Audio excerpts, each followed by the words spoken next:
নমস্কার, রূপসী বাংলার মুখের তরফ থেকে আজ আমরা এসে পৌঁছেছি হুগলি জেলার একটি ছোট্ট জনপদ ডুমুরদহ।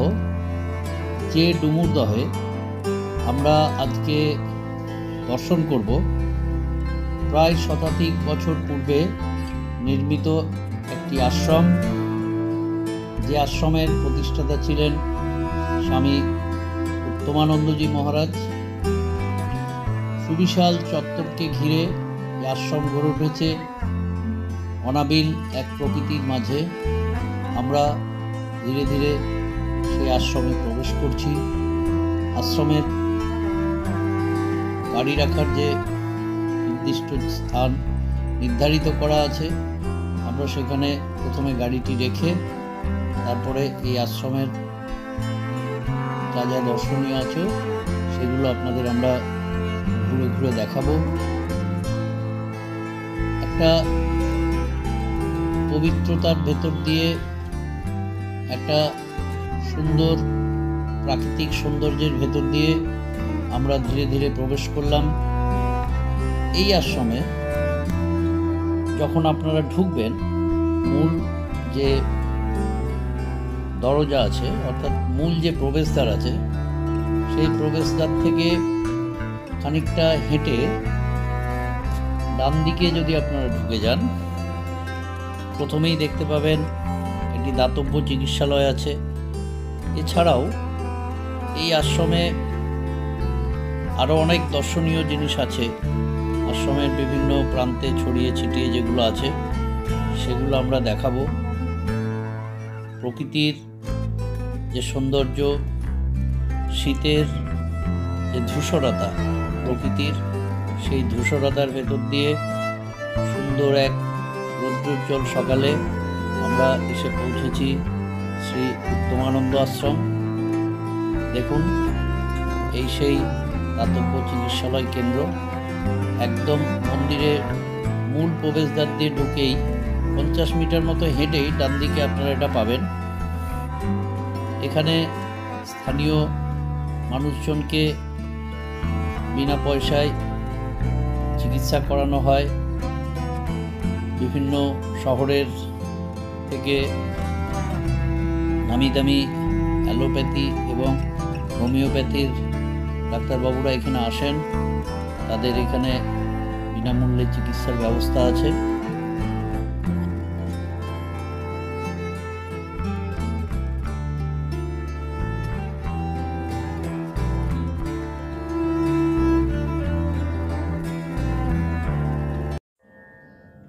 আশ্রমে মূল প্রাঙ্গণে প্রবেশ করার সামনেই আপনারা দেখতে পাবেন সুবিশাল এক অশ্বত্থ গাছ এবং বট গাছের সংমিশ্রণ।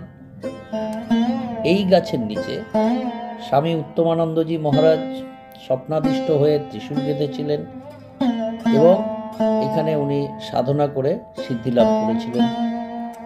এই স্থানটি এই আশ্রমের সবথেকে পবিত্রতম স্থান এবং আমরা এখানে এসে প্রচুর স্নিগ্ধতা, একটা অন্যরকম শিহরণ আমরা অনুভব করছি এই বটবৃক্ষ বা অশ্বত্থ বৃক্ষের নিচে দাঁড়িয়ে।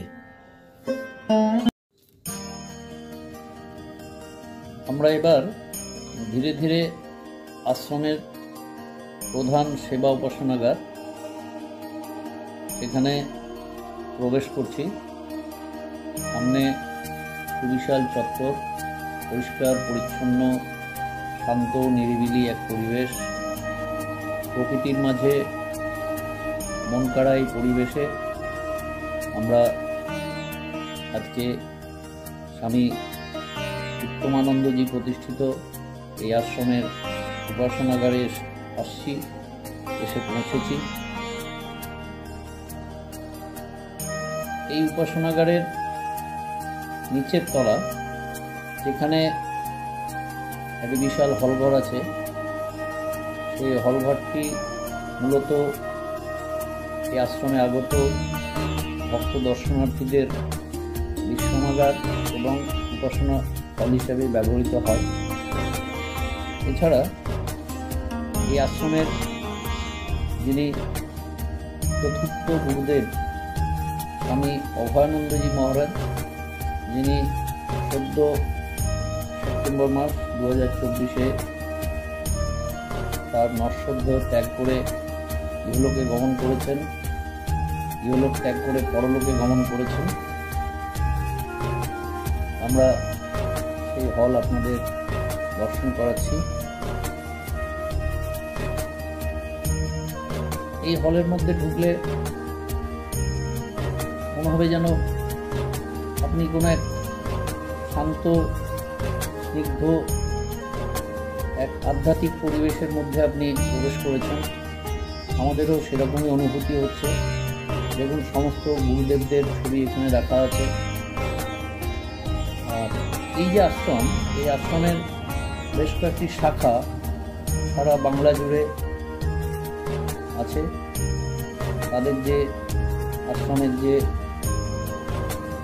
ঠিকানা এবং যে তালিকা, সে তালিকা সেখানে লিপিবদ্ধ করা আছে। আমরা আপনাদের সে আশ্রমের তালিকাগুলো দেখাচ্ছি। এই আশ্রমের একটা বিশেষ বৈশিষ্ট্য হচ্ছে যে কোনো ফোন নাম্বার এখানে আপনি পাবেন না, আপনাকে সরাসরি আসতে হবে, কারণ এই আশ্রমে কোনো ফোন নাম্বার কাউকে দেওয়া হয় না।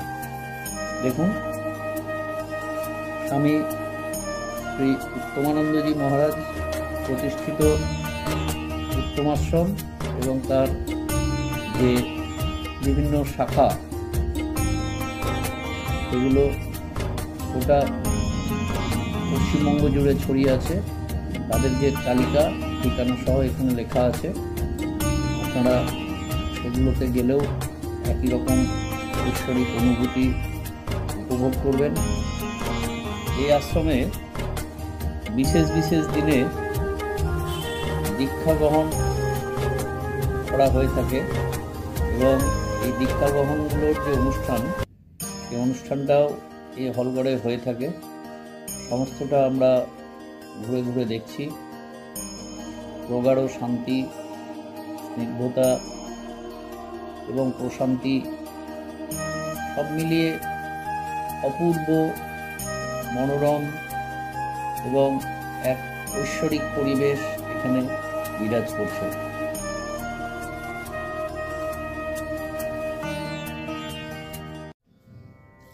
আশ্রমের প্রধান সেবা উপাসনাগারের ঠিক সামনেই এই আশ্রমের মূল যে পূজাঘর, যেখানে এই আশ্রমের গুরুদেবদের প্রতিদিন সকাল সন্ধে পূজা আরতি করে থাকেন এই আশ্রমের আশ্রমিকরা,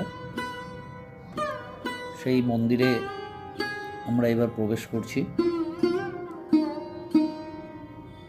এই যে উত্তমাশ্রম, এই উত্তমাশ্রমের প্রতিষ্ঠাতা প্রথম গুরুদেব স্বামী উত্তমানন্দজি মহারাজ স্বয়ং, দ্বিতীয় গুরুদেব স্বামী ধ্রুবানন্দজি মহারাজ, তৃতীয় গুরুদেব স্বামী বিজ্ঞানন্দজি মহারাজ এবং চতুর্থ তথা সদ্য পরলোকগত স্বামী অভয়ানন্দজি মহারাজ।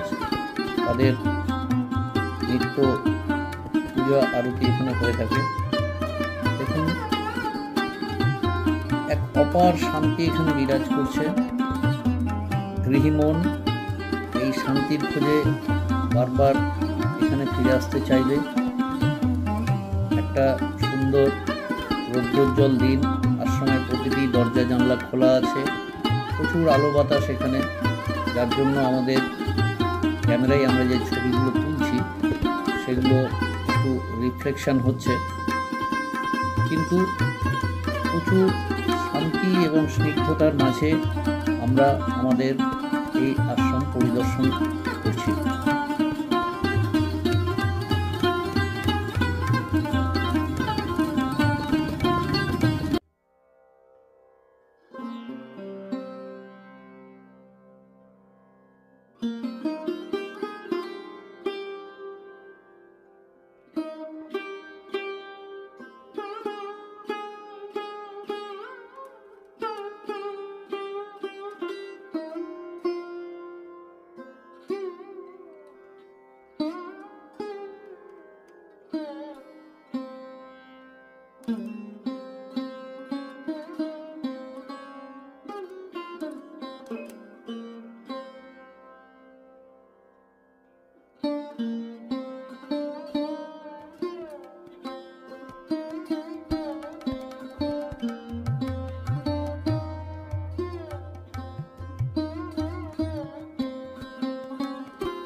আমরা এখন ঘুরে ঘুরে এই আশ্রমের যারা গুরুদেব ছিলেন তাদের যে সমাধি মন্দির, সেই সমাধি মন্দিরগুলো দর্শন করছি। স্বামী উত্তমানন্দজি মহারাজ, স্বামী ধ্রুবানন্দ গিরি মহারাজ, স্বামী বিজ্ঞানন্দজি মহারাজ, এনাদের যে সমাধি সৌধগুলো সেগুলো আমরা ঘুরে ঘুরে দর্শন করছি।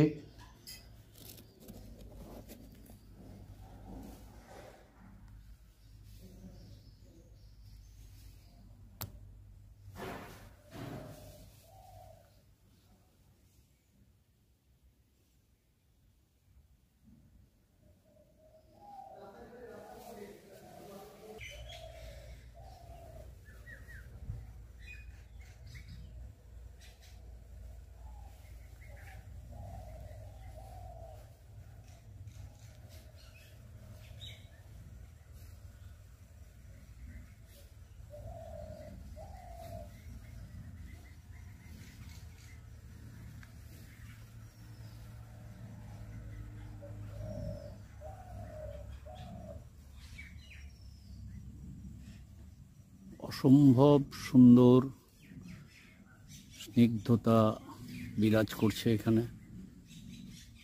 আপনারা দেখুন, চারিদিকে পাখির কলতান শুনতে পাচ্ছেন। শান্ত, স্নিগ্ধ, নিস্তব্ধ, নীরব এক আশ্রম প্রকৃতির মাঝে তৈরি হয়েছে। আমরা আপনাদের সেগুলো দেখাচ্ছি। খুব ভালো লাগবে আপনারা যদি এখানে আসেন। সুন্দরভাবে সারাটা দিন কেটে যাবে নিস্তরঙ্গ নিস্তব্ধ প্রকৃতির মাঝে।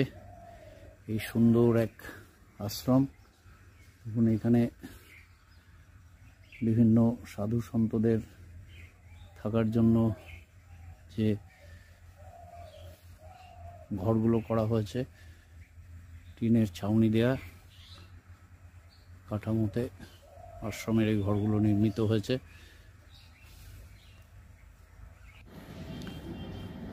এই যে লাল রঙের অস্থায়ী টিনের শেডটি দেখছেন, এটি এই আশ্রমের চতুর্থ স্বামীজি যিনি ছিলেন, স্বামী অভয়ানন্দজি মহারাজ, যিনি সদ্য ইহলোক ত্যাগ করে পরলোকে গমন করেছেন, তার যে সমাধি মন্দির সেটা অস্থায়ীভাবে তৈরি করা আছে।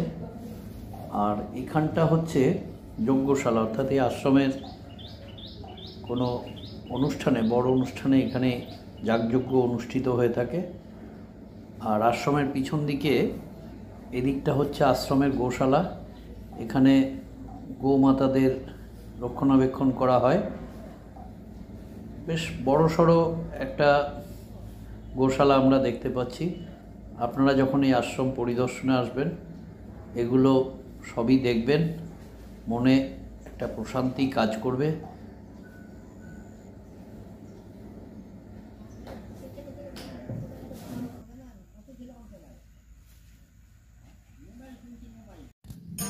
আশ্রম চত্বরে ঘোরাঘুরি করার পরে আমরা এখানে ভোগ প্রসাদ পাওয়া যাবে কি না আমরা জিজ্ঞাসা করেছিলাম। ওনারা খুব আন্তরিকভাবেই আমাদের বলেছিলেন যে হ্যাঁ, ভোগ প্রসাদ আপনারা গ্রহণ করতে পারেন। আমরা যখন মূল্য কত জিজ্ঞাসা করি তখন ওনারা বলেছিলেন যে যেটা আপনাদের সামর্থ্যের মধ্যে হবে সেইটুকু মূল্য দিয়েই আপনারা প্রসাদ গ্রহণ করবেন। এই সামনে যে জায়গাটি দেখছেন, চত্বরটি, এটি আসলে দূরে যে মন্দিরের চূড়া দেখছেন সেখানে ওই মুহূর্তে আমাদেরকে একটু ঢোকাটা নিষেধ ছিল। সেই জায়গাটি হচ্ছে স্বামী উত্তমানন্দজি মহারাজের যেটা আদি সাধন কুঠি, সেটিকে পরবর্তীকালে মূল মন্দিরের রূপ দিয়ে সেখানে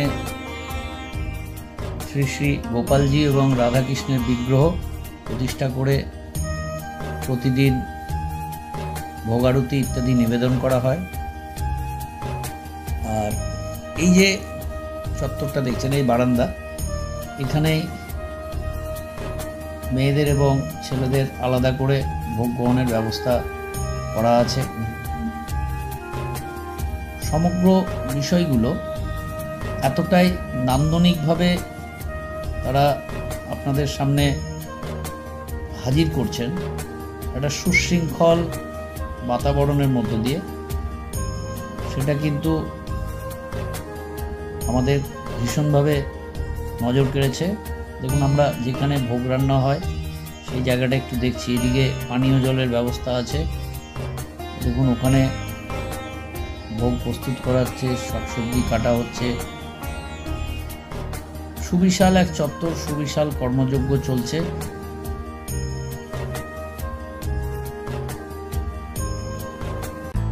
এবার আমাদের ফিরে আসার পালা।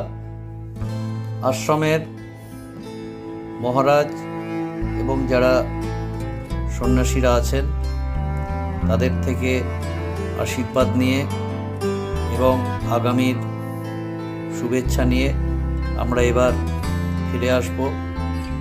ফিরে আসতে সত্যিই খানিকটা ভারাক্রান্ত লাগছে। এত সুন্দর নিরবিচ্ছিন্ন প্রকৃতির মাঝে সারা দিনটা আমরা কাটিয়েছি। আশ্রমিকদের সুন্দর মধুর ব্যবহারে সত্যি আমরা রূপসী বাংলার তরফ থেকে তাদেরকে ধন্যবাদ জানাচ্ছি। খালি একটা কথাই বারবার মনে হয়, আবার আসিব ফিরে ধানসিঁড়িটির তীরে, এই বাংলায় হয়তো মানুষ নয়, হয়তো শঙ্খচিল শালিকের বেশে। ধন্যবাদ।